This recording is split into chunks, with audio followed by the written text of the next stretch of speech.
Welcome back to the Himalayan web series, Module 7, Minimalism and Fast Hiking. In this module, I'm going to talk something which is very close to my heart. Unfortunately, hundreds of the hikers I've encountered in the high passes in the Himalayas, everyone makes the same mistake of carrying huge backpacks, 60-liter backpacks with at least 25 kilograms of weight. And as a result, people are not struggling against the mountain, but they are actually struggling to pull up that big bag on those steep Himalayan slopes. In this chapter, I will teach you how to go light, how to go fast. You don't have to be a runner, actually. You just have to optimize your weight in various possible ways. And as a result, you will enjoy your hikes much more going light. Also being able to do traverses in fewer number of days rather than spending unnecessary time with too many campsites at higher altitudes. As usual, this session is going live as of today on Instagram as well as on Zoom. People are recommended to join on Zoom, where the slides will be much clearer than in the video of Insta Live. The recorded sessions are posted both on Instagram as well as on my website, ultrajourneys.org. Feel free to drop your questions either in the live session or in the comments below the posts. Okay, let's get started. Here you can see a picture of myself in my Himalayan outfit for my last summer 4 months traverse across 120 passes in Uttarakhand, Himachal and Ladakh. You see one single t-shirt, breathable t-shirt, shorts, and one pair of shoes, which has to be replaced every three months as they get torn up. And basically a compact 30-liter bag here with hardly 5 kilograms of weight. So which topics do we cover today? I will talk a little bit about different types of hikers which are roaming the high passes. You will see a big contrast between these guys. The intrinsic relation between weight and pace. Obviously, when you go heavy, you go slower, but the reverse is also true. As you go slower, you will have to carry more weight. I will explain you why. A couple of tips on going fast. How am I able to cover like 120 passes or almost one pass per day for 4 continuous months, where a usual hiker will only do like one pass in an entire week or 10 days. And not to talk about the expense also, going with a commercial group versus going solo by yourself, much cheaper. Minimalism can be done in various ways. You can optimize your food, optimize your shelters, go for lightweight cooking using available materials, and optimize especially your hydration. Okay, so here a first comparison between what I would call tourists versus real hikers. On the left side, you can see a picture which is very common in especially towards Leh Ladakh, also Zanskar. There you meet a lot of European hikers where basically one couple will be accompanied by 5 horses, every horse carrying 50 kilograms of weight. Unimaginably, one couple is carrying along a 1/4 ton of luggage with them. This will be further be accompanied by at least one horseman, one cook, one guide, and sometimes even a couple more assistants for cooking and managing the group.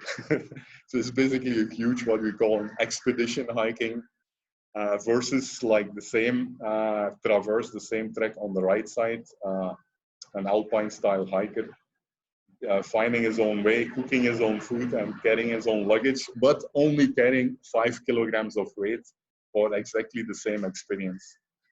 So you wonder yourself, what is there in 250 kilograms? How much food do they carry? What tables, toilet tents, chairs? What accessories do they carry to end up with so much weight? Okay, another picture here between 2 solo hikers, you can say. On the right side, you will see the average Himalayan hiker. I mean, all of the hundreds independent hikers which I've seen in the Himalayas will be exactly looking like this.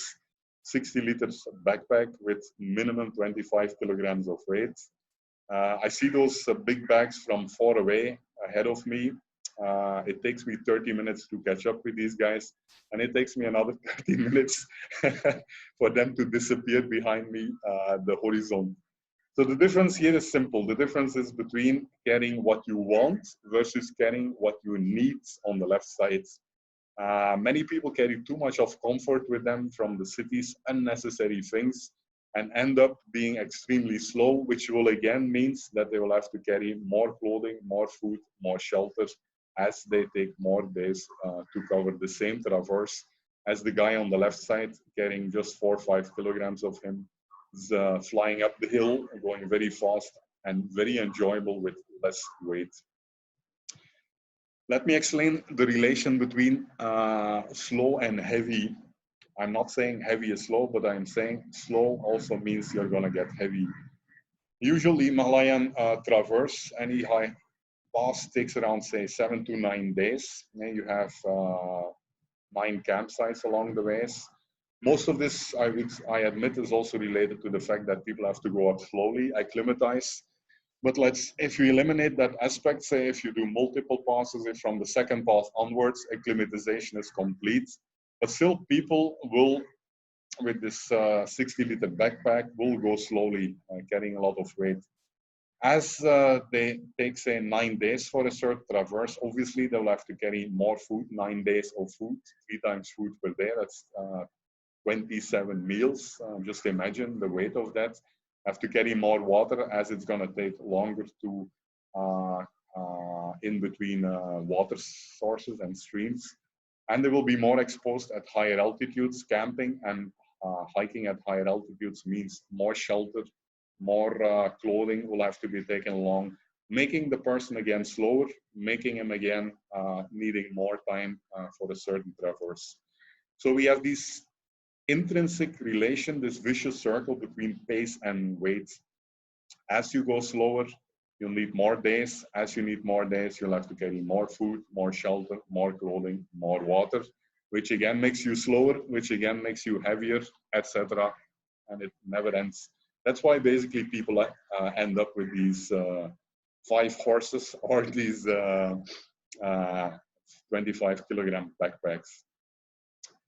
So slow is also about clothing. I mean, people ask me, Peter, how do you manage in t-shirts and shorts on these glaciers at 5,300 meters crossing the Pin Parvati solo? I mean, this looks weird, but the fact is I'm not standing still. I'm not going on a turtle pace like the guy on the left side who will be extremely exposed to cold winds and other weather elements and will need to layer up to stay warm. Given the fact that I am light, I will go actually pretty fast here. Almost in this glacier where it's flat, I'll be running across. Downhill, I'll be running. Going up, I'll be fast hiking, generating a lot of body heat. I'll simply not be able to carry a jacket because I will suffocate. As you go fast, you sweat. You need to transpirate, so you need to go in a breathable, lightweight t-shirt to keep the heat from dissipating. So that way, basically, you can very comfortably go in colder climates as long as you move at a good pace. So how do we go fast? How do I basically cross a single pass per day most of the time? I'm doing this 120 times, one after the other. You can go fast in various ways. Obviously, as a runner with an ultra running background, I'm used to going fast. But it's not only about the pace, about going fast. It's also due to a number of other reasons that I can traverse much longer distances in the same amount of time. One is basically the fact that I do ultra journeys. After my initial week of acclimatization, I don't need to go slow. I don't need to go 500 meter max per day up. I can do 2,000-3,000 meter elevation gain per day. Without need for further acclimatization. So there is no limit on the climb per day. I go lightweight, obviously, which will make a big difference. I mean, struggling up 25 kilograms of weight on a very steep slope is going to pull down your pace drastically. In addition to that, I also do 10 to 12 hour journeys per day. I usually get up as the sun rises and only settle down as the sun sets again. Most of the hikers in the Himalayas, they will chill out, wake up late, have a breakfast, and then by 10 o'clock they will start to settle down already at 2 o'clock in the afternoon to enjoy the campsite. So you're basically losing half of the daylight. And another optimization that I see, which allows me to go much faster, is I don't cook for the first 2 days. So 90% of my pass crossings are less than 1 or 2 days. I don't cook because I will have nice warm food before I leave the last village in the morning. And the next day, dinner again, I'll be hitting the next village where I'll have another warm meal waiting for me. So there's no point in cooking in between, obviously, and wasting time on that. All of this allows me to cross a pass in just 1 day where many people take 5 to 7 days. Optimizing ration, so don't carry 200, don't carry like lots of like 3 weeks of food with you and then having to need 5 horses to carry all that food. Simply plan intelligently your food between the subsequent villages. Always resupply new food as you go to the next village. This will allow you to carry fresh food with you rather than carrying 3 weeks of ingredients and having to cook. If it's just 3-4 days to the next village, don't carry more than 3-4 days of food. Always intelligently estimate the duration between the villages across the passes to the next village so you can optimize your food accordingly. Same with shelters. There's no point in carrying huge tents, big bulky sleeping bags, and a lot of layers and clothing for the night. You simply intelligently layer up. Here you see myself in my configuration, which I used to sleep very comfortably at even extreme altitudes of 5,000 meters on top of glaciers or in freezing rain. I just layer up. I have a bivy, which is hardly 500 grams, airtight, weatherproof, windproof, rainproof. Inside, we have a warm quilt, a gift from Huzefa, from Manali, from bluebolt.in. Amazing thing, just 700 grams, keeps me warm at sub-zero degrees. In that, again, I layer up with my puff hoodie. I just don't use this in the day and then don't use it in the night. No, I use all available layers to layer up in the night. And below me, a warm thermocoil mat protecting me from the cold underground and the wetness. All this together is hardly 1.5 kilograms and not 5 kilograms, which most people will carry in terms of bulky sleeping bags and tents.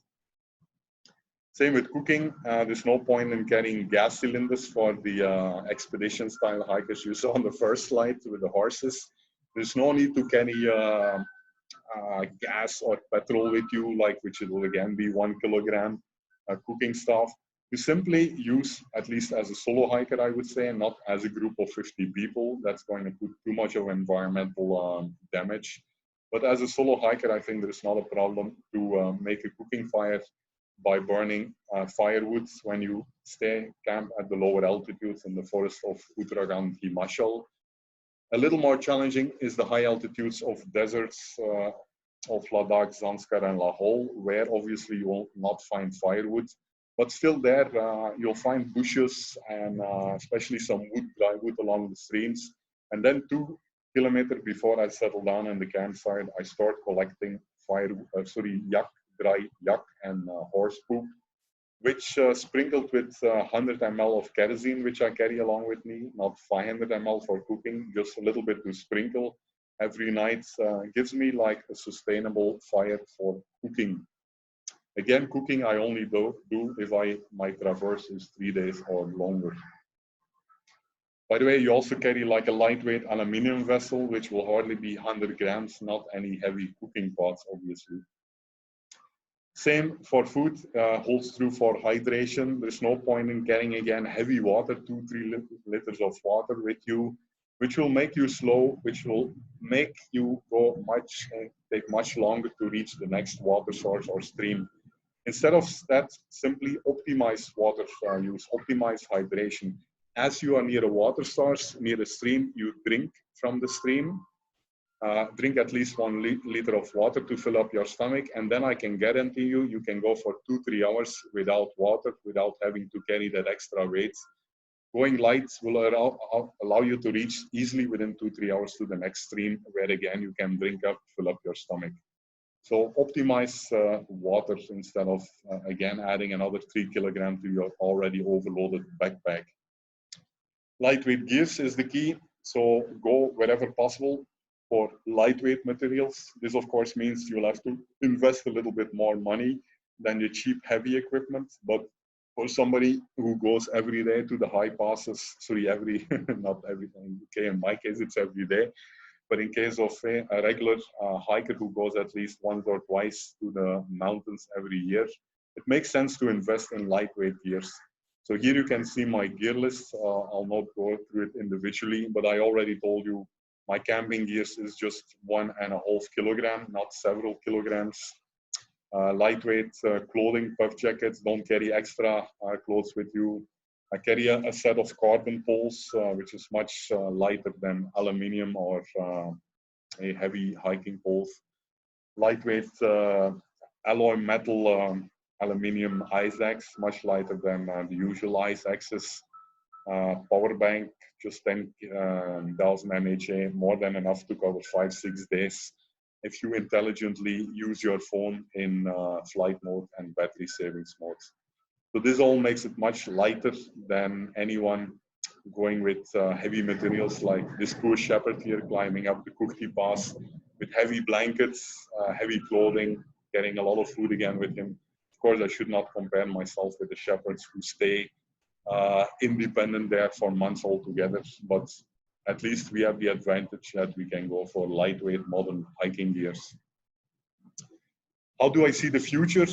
People say, okay, Peter, you go very light, just 4 or 5 kilograms. You cross most of the passes in a single day. My target towards the future is to further reduce weights. The only reason why I carry 5 kilograms of weight is to be self-sufficient. I can pitch up anywhere. I can sleep on top of glaciers in bad weather. The reason is that I'm exploring mostly new passes, so I don't know what's ahead of me. I don't know how long it's going to take, what are the natural obstacles, where are the shelters, how long it will take to the next village where I will find food again. So all this uncertainty in solo exploration means that I have to carry my basic set of minimum gears. In the future, however, I plan to do some repeats of these known 160 passes, which I've traversed in the last 2 years, even the more challenging ones. But once you know the routes, once you eliminate, say, the uncertainty of the route finding and wasting time in finding the right path of some of these lesser known routes, once you know the shelters along the way, once you know exactly how long it takes to cross the pass, I will be able to drop my weight further to maybe 2 to 3 kilogram maximum. Just carry minimal snacks, not even food, carrying no water, getting actually no shelter, just maybe a mat and one sleeping bag to sleep in a stone shelter or a broken or a cave somewhere on the way that I'm familiar with when I explored the route initially. So that way, basically, I want to race the Himalayas, the passes, as we usually do in the commercial ultra races, where you have 8 stations, where you have shelters, rest shelters along the way. So this I see would be an amazing challenge to prove that you can do some of these traverses in unthinkable small timings where people take a week. I would simply take a single day or maybe less than a day to traverse the same. Voila, that's it. I hope you enjoyed this session of one of my favorite topics, lightweight and fast hiking. Unfortunately, none of the 100 hikers in the Himalayas which I've seen, even some of the European solo hikers, which I respect a lot, all of them struggle behind heavy backpacks, which means they are going slow. They have to carry more food, more shelter, more water, making them more slow, ending up stuck in the vicious circle of pace and weight. So I've shown you the way here. Please consider going more light, dropping some of that comfort in the city and going only on the must need items in the mountains. You'll see it's a much more enjoyable journey going light. See you guys tomorrow for the next session on route planning